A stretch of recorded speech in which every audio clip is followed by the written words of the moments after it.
Hello everyone. So today I'm going to be painting some more greenery I thought might be fun. So let me just mix up some greens here on my palette.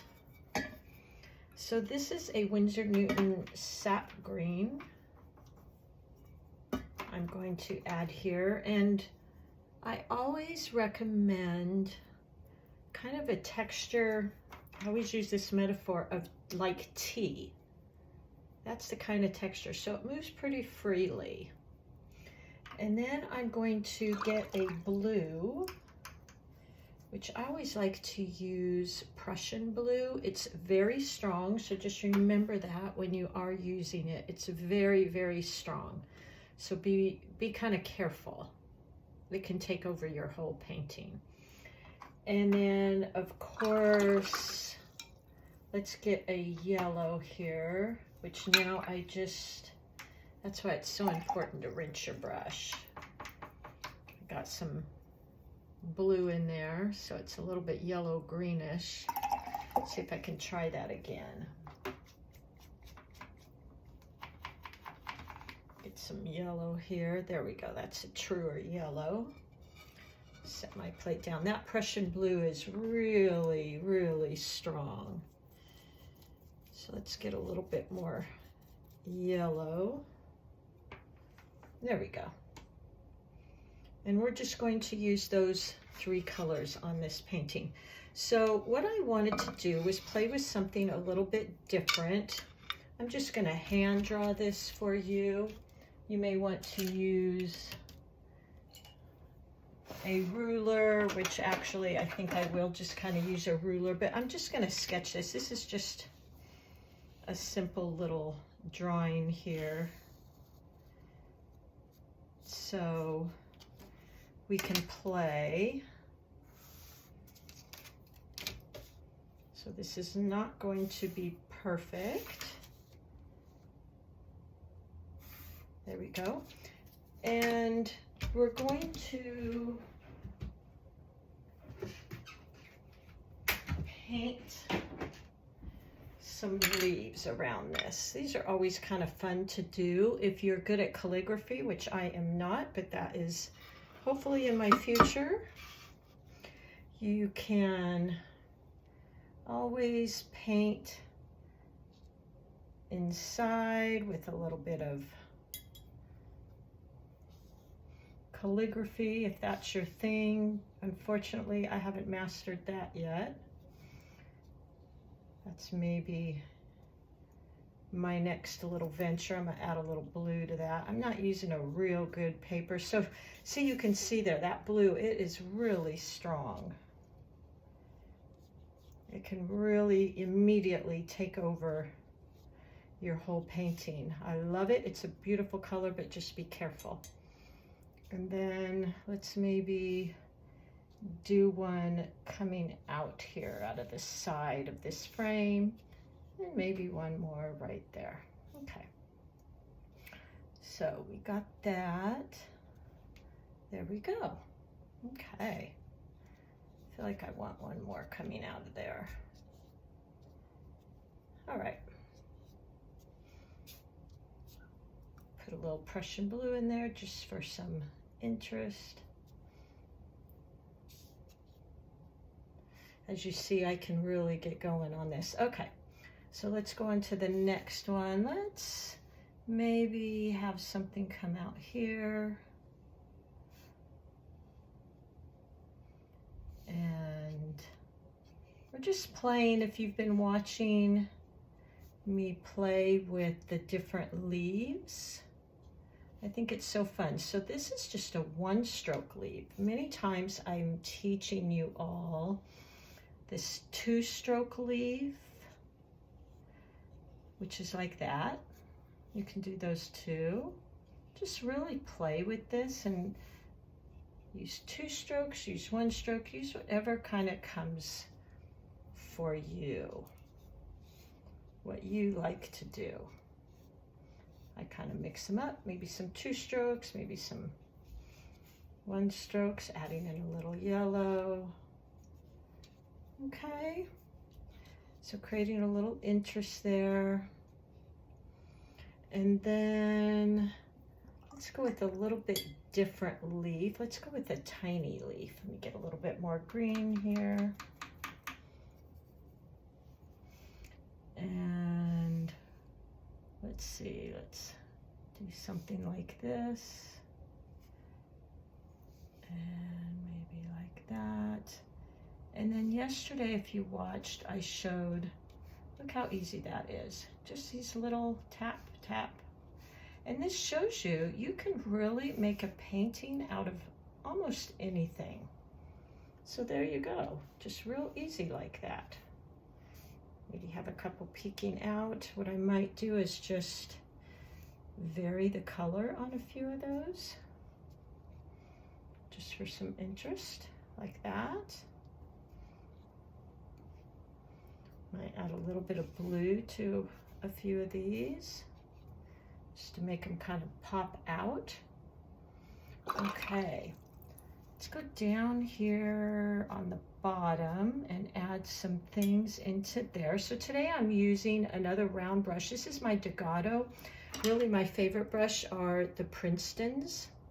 Love those, but today I'm using a Degato.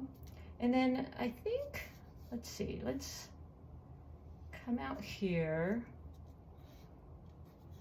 and let's make some long leaves.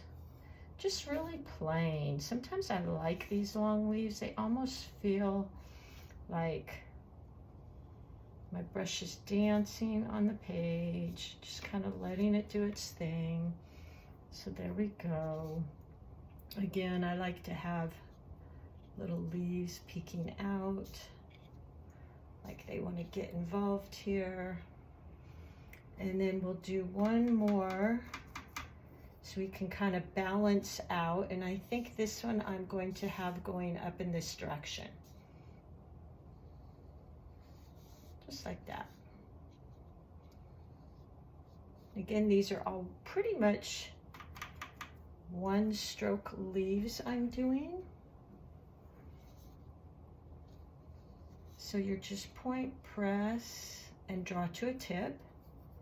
That's why we always want to protect our tips too. We don't want to go into paint real hard like this because you want that point. So it gives me the availability of getting nice and wide and also a point. I'm going to add in again a little bit of blue here just for fun. Just to give it a little bit of interest.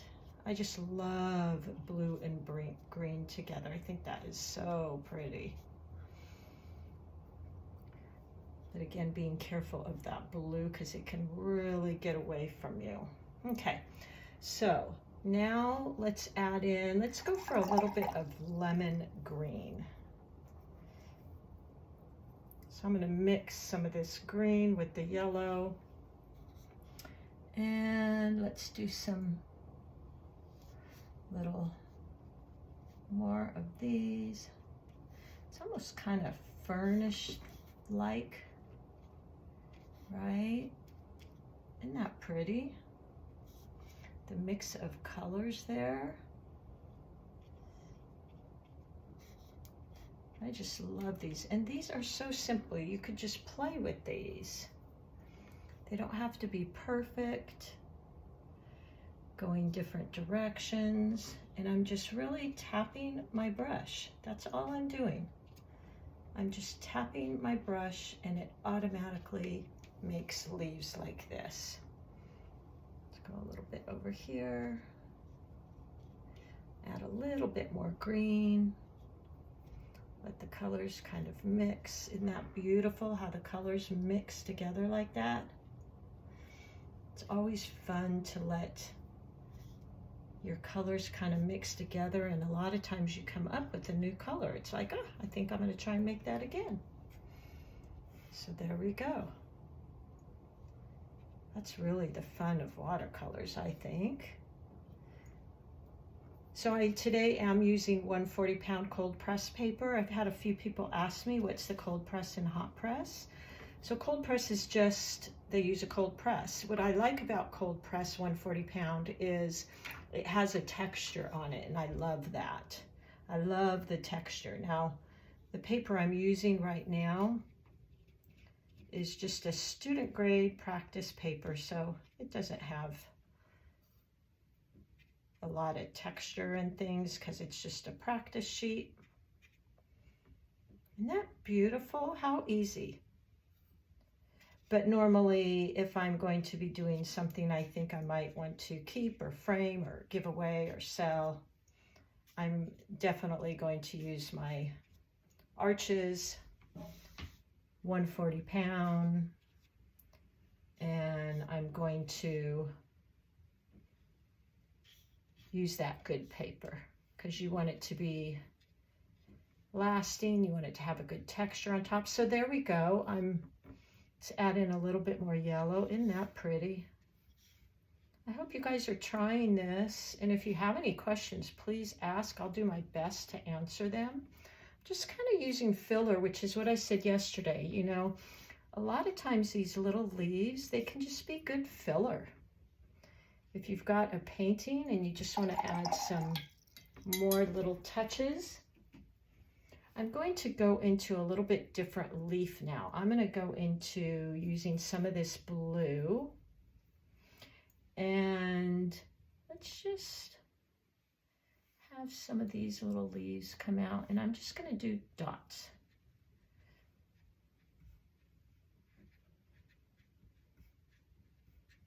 Isn't that pretty and fun? Let's get a little bit more of that blue.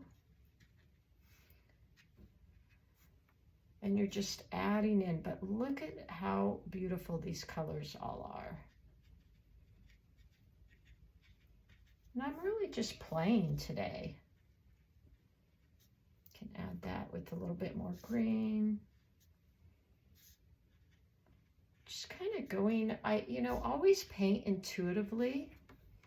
Don't get too analytical about it, or that's my take anyway. There's definitely times when I think really planning out a painting can be great. But for the most part, I like to go with my intuition and what feels well in a moment. So I think that's really pretty. And I'm just kind of making this up as I go. Let's get some more green there.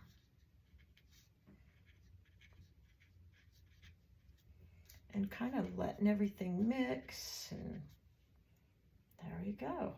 Let's see, what other color could we put in here? How about a little bit of something in here? What do you think? Let's go with a regular green, sap green. I call regular green because it's kind of a traditional green. I'm actually going to add, there we go. Okay. I really want to get some more blue in here, so I'm going to switch here.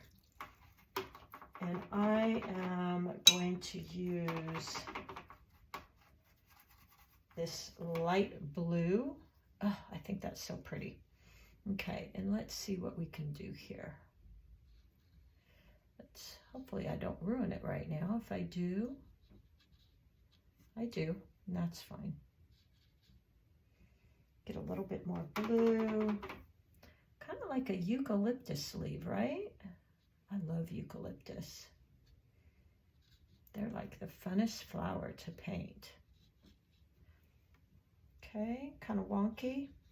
Let's maybe put a few leaves in here, kind of mixing some colors. Isn't that beautiful? Now look at how easy I did that. And you can do that too. I'm going to kind of go back and put a couple brown leaves or brown stems in here just for fun. And kind of to add some color. Now I normally would do this when the paint, some of the leaves are still wet, but that's okay. Look at that. Now if it was fall, I'd be going in there with more oranges and golds, because I think that could be really pretty. But boy, if you're good at calligraphy, this is the perfect thing.